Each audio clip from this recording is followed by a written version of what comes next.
3 years ago, a fire burned everything down here. At the time, I was watching a movie in a county town 30 kilometers away from here. The moment I heard the news, my heart ached so much I could hardly breathe, and I immediately drove over here. I wanted to help put out the fire, but I was powerless. I could only watch as this village was swallowed by the flames and disappeared into the primeval forest. This is Wengding Village, the last primitive tribe in China and also a filming location for the movie Majin, the Worm Valley. The people here still eat rats and insects even now. There used to be horrifying headhunting rituals here, which were only abolished in 1958 and replaced with cattle head sacrifices. Even many people from Yunnan have never been here because traveling to this place is just too difficult. The mountain roads are rugged, there are no highways, no trains, and it's right next to northern Myanmar. If you drive from here to Myanmar, it only takes 10 minutes. This place is full of wildness and mystery, separated from modern civilization by just a mountain. The Wa people who live here are an extremely primitive and unique ethnic group. See those wooden stakes over there? Inside them are human skulls, one after another. And over here, the basket on top is also filled with human skulls. The local elders say that their tribe used to have a tradition of headhunting.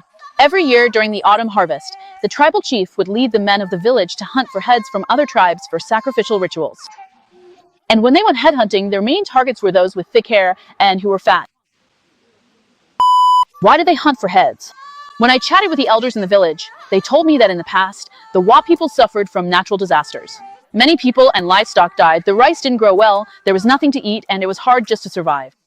So people tried using all kinds of animal heads to offer sacrifices to the gods, but nothing worked. Later on, it was only after they started offering human heads in sacrifice that the disaster stopped. Although headhunting for drum sacrifices is a real part of history, you couldn't just hunt anyone's head at will.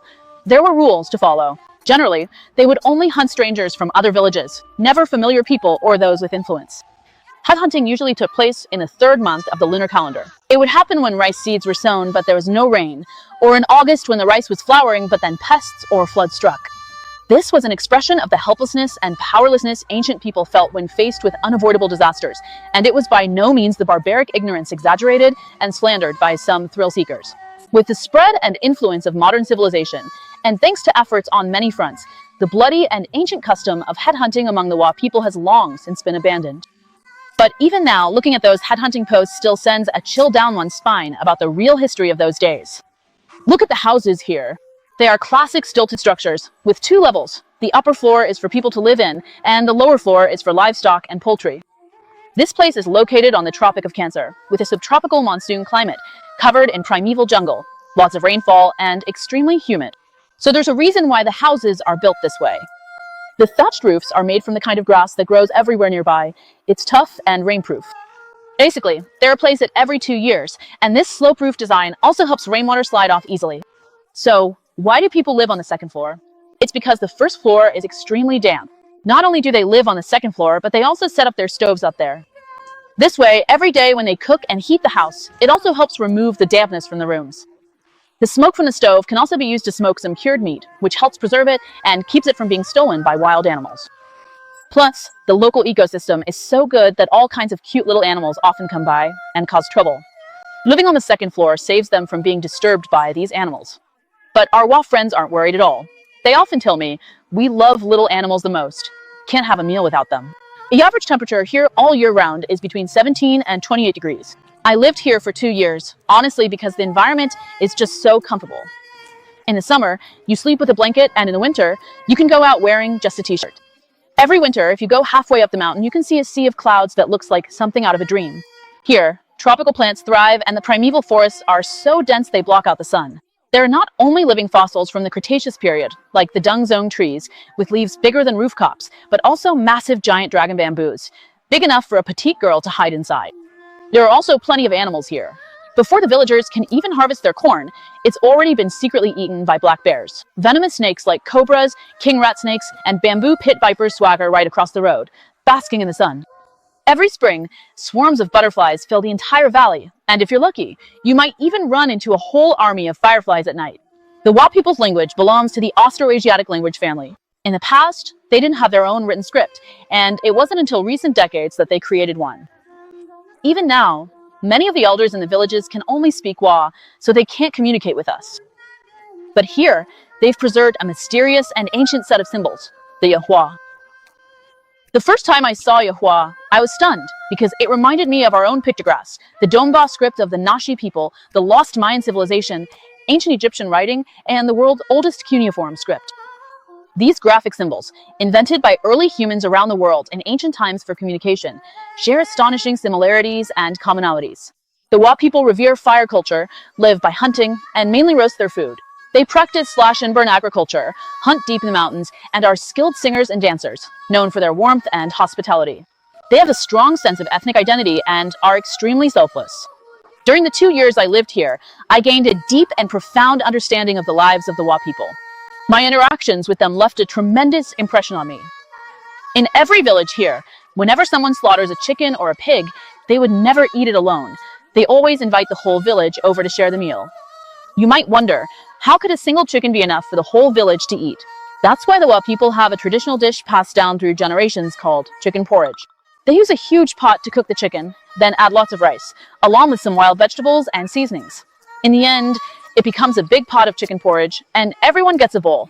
This way, the whole village can have some. When you come to visit Wengding Village, everyone can have a bowl of chicken porridge in the village free of charge. Here, you really can't just drop by someone's house uninvited. No matter which village you visit, there's always an endless supply of barbecue and chicken porridge. They live in this isolated village, yet they bring out the best food from their homes to treat their friends. And can you believe it? Everyone here can sing and dance, and they all know how to play musical instruments too. Do you think those cool-looking bands and singers only show up in fancy bars and on big stages? That's not the case. In Owl Mountain, the guitarist might be the cook at a restaurant, the drummer could be the delivery guy, and the lead singer might have just finished working in the fields, pluck a leaf by the roadside and start playing Flip a Bucket Over, and it becomes a drum set. When they sing a tender and melodious Wa folk song, The Moon Rises, it moved me to tears. The Wa people here believe that their ancestors sprang out from a gourd. And the origin of this legend comes from a Sigangli myth because Sigam means gourd and Li means to come out. Every May, a grand simulated black carnival is held here. Tens of thousands of people from all over Tanyuan take to the streets and celebrate for several days, smearing each other with a mixture of cow's blood, mud, and traditional Chinese herbs, which symbolizes good wishes. Even the police officers and staff maintaining order aren't spared. The Wa people love celebrating festivals. They celebrate every kind of holiday. Here, I often get invited to join all kinds of festival celebrations. So there's this quality about them that always puzzled me. How do they manage to be so happy every day, even though they don't have much money and spend their days doing farm work? Aren't they caught up in the rat race? Why don't they get bogged down by internal strife? Do they feel the pressure of mortgages or car loans? After observing for a while, I realized they really don't. It's like they live in a completely different world from people in the city. I have a really good Wa friend, and honestly, he just can't keep money in his pocket. If he has 50 yuan, he'll buy himself some liquor. If he has 100, he'll invite the whole village to drink with him. Their happiness is truly simple: a sip of liquor, a piece of meat, and that's enough for them to drink and laugh together, without worrying about the future. They eat pollution-free, organic vegetables, search the forest for nature's gifts, breathe the pure air here, sing songs full of lasting friendship, and treat every guest from afar with genuine sincerity. There's so much I want to say, but unfortunately, the video time is limited. As for more stories about the Awa Mountains, let's leave a bit of suspense. I hope that one day everyone can brave the difficult journey and come here in person to experience everything about the Awa Mountains, to visit Wengding, and to feel the warmth of the Wa people. Some people might say, it's already been burned down, so what's there to see in the rebuilt village? Do you know, after the Great Fire in Wengding, at the government's command, every single village in Sanyuan County, without exception, spent a month gathering ancient timber. Some of the wood was even beams that families had set aside to build their own houses. In the end, it took less than 3 months to bring this primitive tribe, destroyed by the fire, back before everyone's eyes, looking exactly as it did before. Why were they so fast? Because this is their home. Also, if the wood in the village houses becomes seriously decayed, it will be replaced at any time. As for the thatched roofs, they're replaced every 2 years. This is the way they've lived for generations. To be honest, even the Forbidden City in Beijing is renovated every year. Otherwise, people from all over the world wouldn't be able to see its grandeur in real time. Some people might worry about safety issues. I can responsibly tell everyone that even though this place is very close to Myanmar, there's absolutely no need to worry about safety, because this is China. Plus, if you want to come here, you have to pass through several extremely strict checkpoints. I almost feel like I should hang my ID card around my neck every day. Here, there are people patrolling day and night, and this city has more surveillance cameras on the streets than any other place I've seen. Don't overthink it. Brave people get to enjoy the world first. While this place hasn't been discovered by too many people yet, you really should hurry and come. Also, I want to say a few words to my WA friends who come across this video. Back then, Awa Mountain made me stay because of your warmth, simplicity, and kindness. The beautiful Awa Mountain and Wengding will definitely be seen by more and more people. I want more people to come and experience this sense of authenticity and purity. I hope you can always stay true to your original intentions and remain sincere forever. Don't let those overly commercialized places influence you, because in this world, there really aren't many truly pure places left. This is a heartfelt piece of advice from a seasoned traveler. As for me, I've been to dozens of countries and traveled all over China. There aren't many places left that can truly move me. I hope that when everyone comes to visit Awa Mountain, you can respect the local customs and traditions. When eating with banana leaves, don't make fun of the locals for not having goals.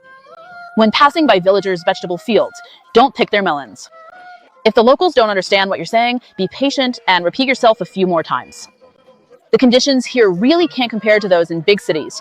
This is home to China's last primitive tribes. We all want to see each other's worlds, but the prerequisite is that we respect one another's worlds. The ultimate meaning of travel isn't just to post on social media, but that after you've seen the world, you become more tolerant and at ease. That is the ultimate meaning of travel.